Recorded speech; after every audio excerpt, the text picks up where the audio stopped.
She married him for revenge. But in the end, it was her own heart that was broken. You never really know what someone's carrying inside until the silence between words screams louder than the words themselves. And for Elena, that silence had lived in her chest for years. Like a storm that never found the sky, it raged quietly behind her eyes. You see, revenge doesn't always begin with rage. Sometimes, it's born from heartbreak so deep that it carves out something colder than anger, something emptier. She was beautiful in the way scars are beautiful.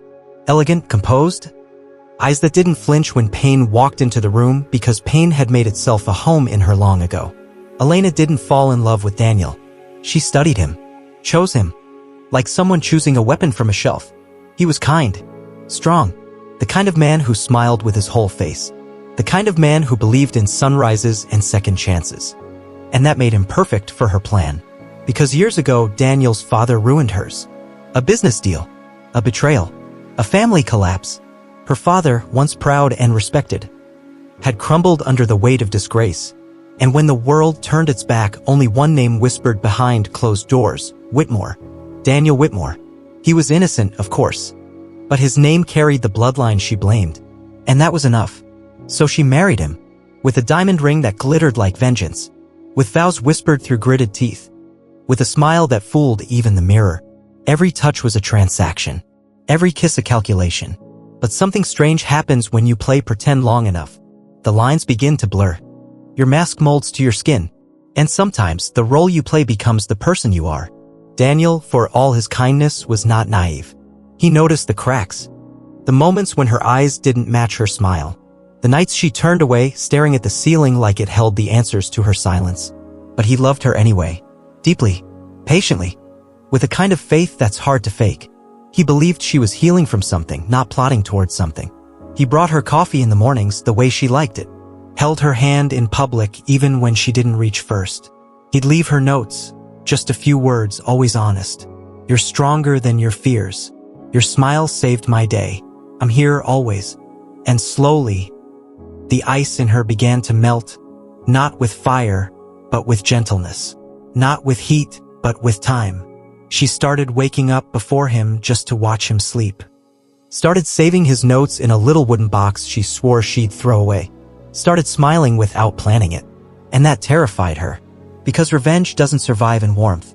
It drowns in it. She was losing the sharp edges she once clung to like a sword. And in their place came guilt.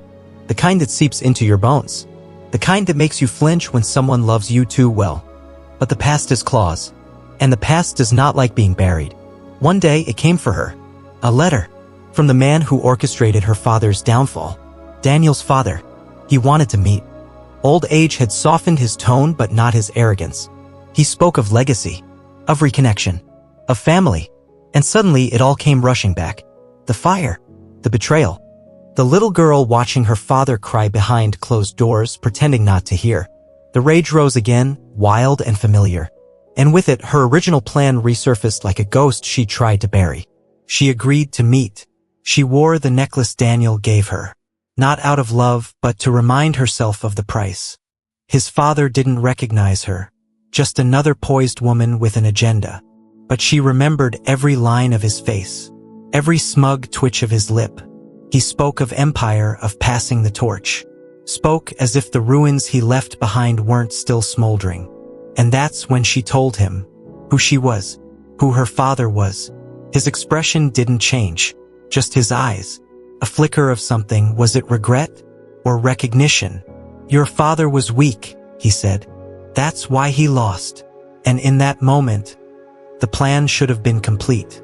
She had every means to destroy him, to take everything, to hurt him in ways numbers could measure but hearts never forget. But then she remembered Daniel's hands, the way they held her without needing to own her, the way they steadied her when she didn't even know she was shaking. She remembered the first time he told her he loved her, when she'd done nothing to deserve it, when she hadn't said it back.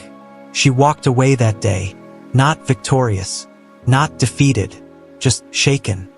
And when Daniel found her in their kitchen that night, eyes red, shoulders tight, he didn't ask what was wrong. He just held her, like he always did, like he somehow knew the storm was back.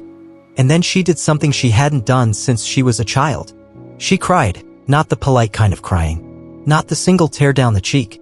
She wept for her father. For the girl she used to be. For the woman she had become. And for the man she had betrayed. Because loving someone while plotting their pain is its own kind of damnation. Daniel didn't ask why she was crying. He didn't ask who had hurt her. He just pulled her closer and let her fall apart in his arms. And that was the cruelest kindness of all. Because love like that, it burns clean through you. It strips you down to the rawest version of yourself. The version without the armor, without the vengeance, without the plan. Just your bleeding soul, trembling in the arms of the one you meant to break. She wanted to confess everything right then. Wanted to tell him how she'd chosen him like a weapon. How she'd married him with a heart full of poison. How every I love you she whispered had once been laced with guilt. But fear is a stubborn thing. She thought maybe, if she loved him hard enough now, it would rewrite the past. Maybe goodness could outweigh the original sin. Maybe redemption could be earned in silence. So she stayed, and tried, and loved him, not like a weapon, but like a woman who finally knew what love was supposed to feel like. Not conquest, not control, just quiet presence. And Daniel? He never stopped being the lighthouse in her storm.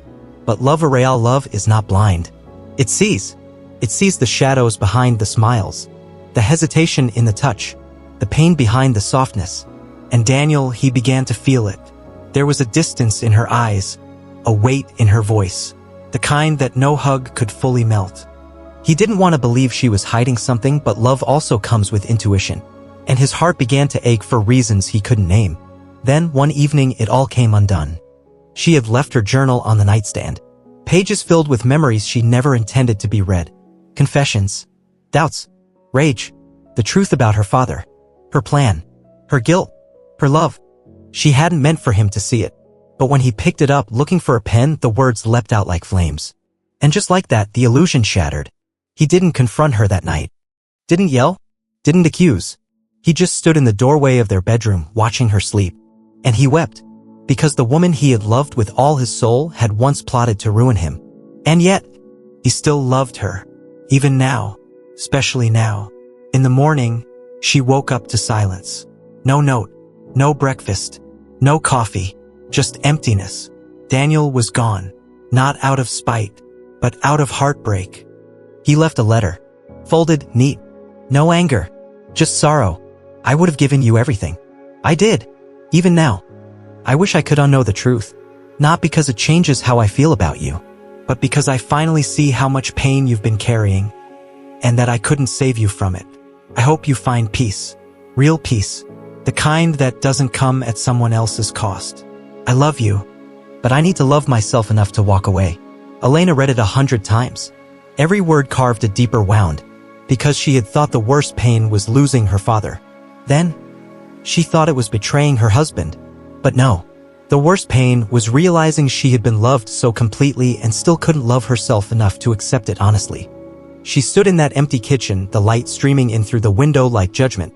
And for the first time, she wasn't angry at anyone else. Not his father. Not the world. Not even Daniel. Just herself. Because revenge had given her a target. But love had given her a mirror. And the reflection broke her. She didn't chase him. Not because she didn't want to, but because she knew he had already carried the weight of a wound he didn't cause. And it wasn't his job to fix her anymore. It never should have been. For weeks, the house was too quiet. The bed too wide. The mornings too long. Grief came back, this time not as rage, but as remorse. Not loud, not violent. Just a cold ache in her chest that never quite went away. And one night, she finally let herself fall apart. No more plans. No more pretending. She screamed into the silence. She begged a God she barely believed in for mercy, for clarity, for just one more chance to tell Daniel the truth. Not to win him back, but to finally free him of her lies. She picked up the journal again, this time not to hide, but to write her soul out honestly. Page after page, raw, unforgiving. She wrote every sin, every motive, every moment she felt his love crack her open. And at the end she wrote, "If you ever read this, I don't expect forgiveness. I just want you to know the woman who married you wasn't the one who fell in love with you. She died the day she realized you were the only person who ever saw her pain and didn't run. and I've been trying to become the woman who deserved you ever since." Then she folded it, sealed it, sent it to the only address she still had for him, his mother's home in Vermont. And she waited, not for a reply, but for peace. Because healing, real healing, doesn't always come with closure. Sometimes it comes with surrender, with laying down your sword, with admitting that your pain does not give you the right to wound others, even if the world has wounded you first. She started therapy, not as a fix, but as a commitment, a promise to herself that she would stop running from the parts of her that hurt to look at, the parts that had shaped her need for revenge, for control, for masks. And slowly she changed, not for Daniel, but because she no longer wanted to be the kind of woman who hurt others to protect her own heart. Months passed, and then one morning, she found a letter in her mailbox. No return address, just her name in handwriting she would never forget. She didn't open it right away. Her hands trembled as she held it, like it carried the weight of their whole story. When she finally peeled it open, the words inside weren't filled with anger, or pity, or longing, just truth. "I read your letter. Every word. I cried, Elena. Not for what you did, but for how long you believed you had to become someone else to survive. I don't hate you. I never could. But I need you to know. I'm healing too. And maybe one day when we're both whole, our paths will cross again. Not to rewrite the past, but to honor the truth of who we became because of it. Until then, live fully, honestly. Love the world the way you tried to love me in the end. That will be enough." She clutched the letter to her chest, and for the first time in years, she didn't cry from pain. She cried from grace. Because love, real love, isn't about perfect endings. It's not about someone staying no matter what you do. It's about being seen, known, and forgiven, even if that forgiveness comes from afar. Elena didn't find her happy ending in a reunion. She found it in redemption, not by erasing what she'd done, but by choosing every single day not to become that person again. Seasons changed. Spring returned, soft and quiet. Not as a celebration, but as a whisper. Life goes on even when hearts are broken. Elena no longer walked through the world as a woman armed for war. She moved slowly now, deliberately. She made eye contact with strangers. She listened more than she spoke. And when the wind brushed against her skin, she let it remind her that being alive meant being vulnerable. She started volunteering at a shelter for women like her. Women whose stories were laced with betrayal, grief, abandonment. And she didn't show up with answers. Just presence. Just truth. She told them what she wished someone had told her. You don't have to stay broken just because someone broke you. She found power not in controlling others, but in releasing herself. The girl who once married a man to hurt him had now become a woman who wanted to heal what she once destroyed, not because she needed redemption from the world, but because she had found a deeper voice within her. One evening, after the shelter closed, she walked by a quiet lake. It was the same lake she and Daniel had once visited in the early days, the one where he had dipped his fingers into the cold water and said, "Stillness doesn't mean nothing's happening. It just means the roots are growing deeper." She remembered how she had laughed back then, brushed it off, but now it made her ache with understanding. She knelt down by the water and whispered, "I'm still growing, Daniel, even if you're not watching." The sun dipped below the horizon, setting fire to the sky with color. It wasn't a moment for grand revelations or dramatic reunions. It was just peace. True healing, she had learned, doesn't always end with someone coming back. Sometimes, it ends with you coming back to yourself, to the girl you abandoned when life hardened you, to the dreams you buried under the rubble of your revenge, to the heart you once tried to silence. And in that stillness, she didn't feel alone, because forgiveness, both given and received, had become her quiet companion. She had spent so long believing love had to be dramatic, sacrificial, or painful, but now she saw what Daniel had tried to show her all along. Love is not always loud. Sometimes it's soft. Sometimes it's letting go. Sometimes it's standing by a lake with your hand over your heart and realizing it's still beating, bruised but not broken. Not anymore. She walked through the garden alone that morning, dew clinging to her bare feet, the hem of her white dress dragging slightly in the dirt. The house behind her was silent. Too silent. And yet inside her it echoed with all the words she hadn't said, and all the ones she had said only to wound. She had married him for revenge. That was the truth. The world didn't know. Her smile had been convincing, her walk down the aisle graceful. The guests had clapped, cried even. They thought it was love. But her heart had been a battlefield that day, and she had walked into that ceremony not as a bride, but as a soldier. You see, he had once broken her sister's heart. Not with cruelty, not with betrayal. No, he had simply walked away, quietly, without explanation. And her sister, gentle, artistic, always looking for the light in people, had never been the same. She stopped painting, stopped smiling, until one day she stopped altogether. And no one knew why, except her. She knew. She had read the journal. She had seen the sketches, each one more broken than the last. And at the center of every drawing was a boy with eyes like frost and hands that never reached back. That boy had grown into a man. The man she married. He didn't recognize her, of course. They had met only once, years before. A passing conversation. A forgotten name. But she remembered. And when she found herself in the same city, in the same circle, she had seen the opportunity.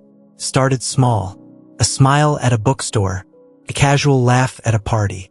She studied him, his habits, his silences. She made herself into everything he needed. She listened like no one had ever listened. She mirrored his wounds until he believed they matched. He fell in love with her, hard, fully. And she let him. That was the plan. She would make him love her, marry her, and then, slowly, she would unmake him. Show him what it felt like to be chosen, only to be shattered. She would do to him what he had unknowingly done to her sister. But revenge is never clean. It never follows the script you write in your head. And hearts are traitorous things. Because somewhere between the fake smiles and the planned affection, she began to feel. He wasn't what she had imagined. He wasn't cold. He wasn't cruel. He was haunted, and kind in quiet ways. He brought her tea when she had headaches. He waited for her at galleries just to walk her home. He read poetry under his breath when he thought she was sleeping. He wasn't the villain she had trained herself to see, but she pressed on. Because to soften now would be to betray her sister's memory, to betray the pain. So she set the traps. She began withdrawing bit by bit. She praised other men in front of him. She forgot anniversaries. She criticized the things he loved. She watched him bend quietly, trying to keep her happy. Trying to fix something he didn't know was already broken by design. But the more he bent, the more she broke. One night, he sat across from her at dinner, eyes tired, voice low. And he said, "I don't know when I stopped being enough for you, but I never stopped loving you." And something in her cracked. Because she realized then he had never tried to escape her. Not like with her sister. He had stayed. Fought. Held on through storms she herself had created. The enemy she had constructed no longer existed. Only a man with bleeding hands and tired eyes who was still trying to build a home from the ruins she left behind each day. She excused herself from the table, walked to the garden, and stood barefoot in the silence. And for the first time in years, she wept. Not for her sister, but for herself. For the war she had waged. For the love she had destroyed. For the heart that had never asked to be dragged into her pain. She married him for revenge. But in the end, it was her own heart that was broken.